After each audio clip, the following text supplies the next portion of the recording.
Hi, I want to talk about is money really an illusion that our world has created for, I don't know, consumerism, capitalism, or whatsoever? Let's dive into it. I actually saw this post the other day in a Facebook group, I think, which asked what are some biggest scams or illusions on earth which people still believe to be true and are buying into it. And there was an interesting post. I was going through the comments of it, and someone in there wrote money, and that really stuck with me. And I just said, I sat with it for a few hours, and I wanted to understand, hey, is that even true? Like, everything. I'm just, if you can relate with this, I'm that kind of a person. When something just resonates with me, I sit with it for a few hours. Like, I just think about it in the back of my mind, even though I'm doing a bunch of other work. But it just is there in the back of my mind till I can find an answer. So as a result, what happened is something that I'm going to share here today. First of all, it was funny, and this is something that I've realized is a part of it is true, but not entirely. Which is why I want to explain to you the origin of money, where it all began, and where it might have gotten wrong. So, okay, so let's talk about my perspective on this first, on money itself, whether it's an illusion, a scam, or whatever. Let's just talk about how I view money. I think money itself is not evil. It's a tool. It's just another tool like many other tools. And it's a brilliant tool. It was initially actually created to basically have a fair trade system because in our civilization, we had barter. As you may know, people used to exchange wheat for rice, um, poultry for building house, whatever. Like there was barter earlier, and then came a lot of confusion. Like, hey, if I'm building this big house for you and you're just giving me 2 bags of rice, it doesn't feel justified, so that started happening a lot. So people wanted to create a tool which would enable fair trade, and as you all know, that slowly started having like nickel coins, silver coins, gold coins, just so that if you build this house for me, I'll give you probably 3 gold coins. And if you want to buy rice from me, you can buy it for like 5 silver coins, for example. you know so that created kind of like a level playing field for services and goods. And I think that was genius. That created, the intention of it was human cooperation and value exchange. Value exchange was the center of why money came in this world in the first place. But then I think the shift somewhere in some of the last centuries happened. The real shift happened when there started becoming more hierarchy in civilization. Like they are kings, you are just a commoner, or casteism as well. Do you belong to a high caste or a low caste? And also in a way where centralized governments, kingships, and empires started forming, even though they were there probably earlier, but now it started becoming more pronounced. And somehow, through all of this, money started getting equated with power, which earlier money was just a tool for fair value exchange. But now, that definition of money, somewhere along, I don't know which century, but somewhere in our past centuries, the definition of money started to change from being a tool of value exchange for goods and services to power.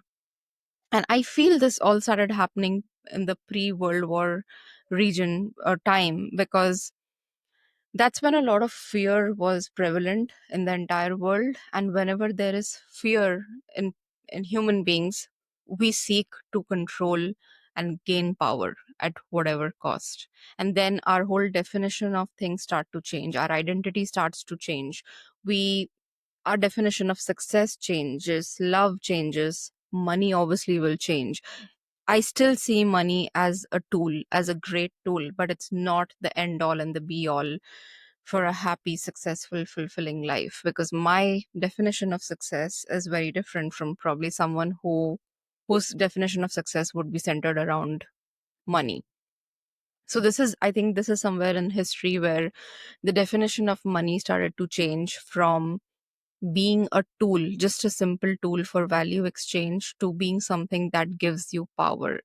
And this is something that actually helped people who were fearful of being taken advantage of and being exploited, especially when wars and kingships and colonization was becoming too common, where people wanted to protect themselves and they thought that, hey, if I have more money, if I have more gold coins, then I have more power and then I can protect myself more.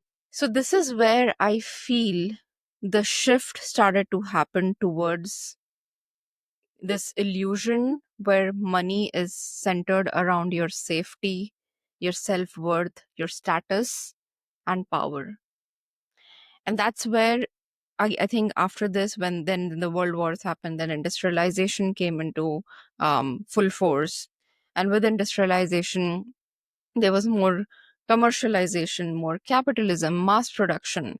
And with this, money somewhere stopped being a tool for value exchange and it became a symbol of power, status, self worth, and even protection, security. A lot of people today who have anxiety and fear of not being stable and safe in their life has largely to do with money. Like, if you ask, I'm not saying this for everyone, but I think there was a survey where 7 on 10 people, if you ask them that, hey, if you don't get a choice of your career, but you get loads of money, uh, would you consider yourself successful? And 7 on 10 of them said yes. I think that number is slowly declining now with our world becoming more spiritually conscious, where we are becoming more conscious about the need for inner fulfillment, the need for drawing away from this definition of money being symbol of status and power and success. I think that shift is happening in our world, which is why we are moving away from this whole concept of money being an illusion. But then I still feel largely in the world there are people who associate success with being wealthy materially.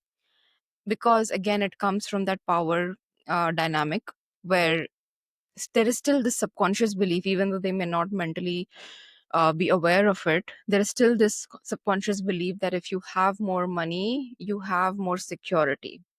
Now, technically, that I wouldn't defeat that argument, because technically it does make sense, because if you have more money in today's world, you do have access to more resources, more influence, more network.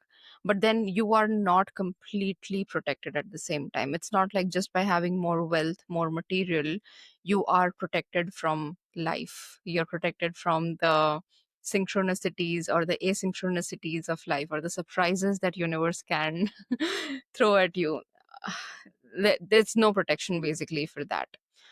But to an extent, because we still live in a world that's highly still commercialized and built on the foundations of capitalism, to an extent you will, yes, have more comfort, more societal power, and more resources, whether or not you have more fulfillment or happiness in your life. That is true to an extent, but are you completely protected from um, threats or your life being upside down or any kind of danger? No, money cannot protect you completely from that. Only you can, because there is literally no buffer against anything that can happen in the world, against life, against universe's plan. So now this actually brings me to the root cause of why the definition of money has changed over the last few centuries. Uh, Again, now we still are living in a world where there is fear, threat, and war, and all of that. But because of technology and modernization, we have a lot more awareness mentally.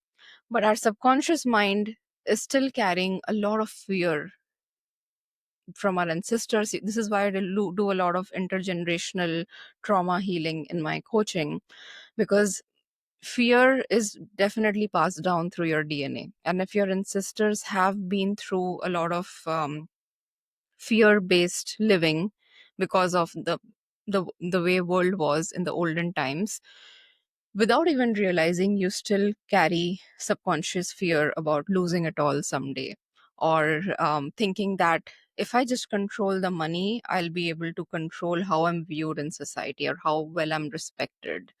And that to an extent becomes addictive, because then I believe that you are giving your power away to an external tool, because money at the end of the day is a tool. It is absolutely required. Again, I'm not against it. I think it's required for a comfortable life. But then how much is enough? That's a question that always ask my clients, because majorly I work with a lot of successful entrepreneurs. Um, I work with their identity, leadership identity, mindset, even their brand building and writing. And I do ask them that, how much of wealth is will be considered enough by you, so that you feel like, what, anything above this range is a bonus. But if I reach this much wealth, I'm going to be satisfied for life. I'm going to feel like I'm fulfilled, and I don't need more. And if more comes, then it's fine, it's a bonus, but I don't need more. So this is where I would love to ask you as well. How much wealth and money do you think is enough? Because if you're not aware of this answer, this is where probably you're still entangled in the illusion of money that's been created in our world, where money has been positioned as a way to show you that you will have more power, status, inner security, and self worth if you have more money. But if you know the answer to this question, that how much money and wealth is truly enough for you, you're someone who's really seeing it as a tool, which it actually is. It's a tool and not an illusion, not something where you're trapped in it. This is where I feel we get to draw a line, especially with now our world becoming more spiritually conscious. And there are more and more people today who are wanting a life of true fulfillment, where they just like, I'm one of them. I like living a minimal, simple life today. I was not always like that.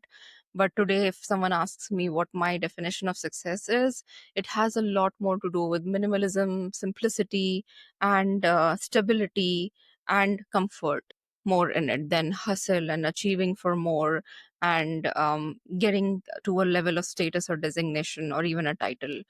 So I think more and more people are having a similar definition of success in today's world, because more and more people are realizing that chasing titles and this never ending cycle of the next goal, the next money goal, is actually tiring for them.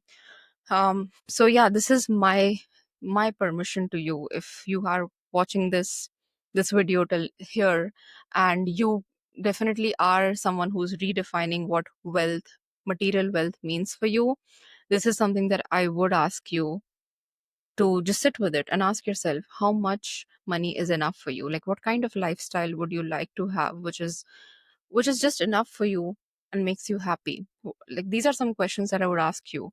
If I were to coach you as your coach bestie, I would ask you that, what are your some core values that you have, because those core values will tell you a lot about what you truly value in life to be happy and fulfilled. And in order to have those core values be, um, those core values in your life, and create a truly fulfilling and happy, stable, comfortable life, how much money do you think you need? It could be different for different people, but I think once you have an answer to that, you know that what do you want to aim for, and where does your, I wouldn't say finish line, but peaceful line in terms of material wealth looks like. Because anything above and beyond that would be a bonus for you. And if someday, so for example, $50,000 per year is enough for you, and let's say your business did really well in a particular year and you made like $500,000, but in the next year the market changed and the market was disrupted and you made much lesser, you made like $200,000. But if you're so rooted in your own definition of enoughness, which is in this example $50,000 for a year, it wouldn't bother you. You'll be like, yeah, sure. I mean, anyway, it was a bonus, and now I'm just there was one year when I had 10x of that, and this year I'm just probably having 4x, not 10x, which is fine. I'll again reach 10x in sometime in future. You wouldn't be as bothered about the external fluctuations that will happen, which is very natural in entrepreneurship and the kind of world we live in today. And this is especially a message for high achievers, because I know high achievers go through a lot of anxiety when their external results go through ups and downs. So I hope this new definition of enoughness helps you. And if you have any insights, or you have found your definition of how much is enough, please put them in the comments below. I would love to read.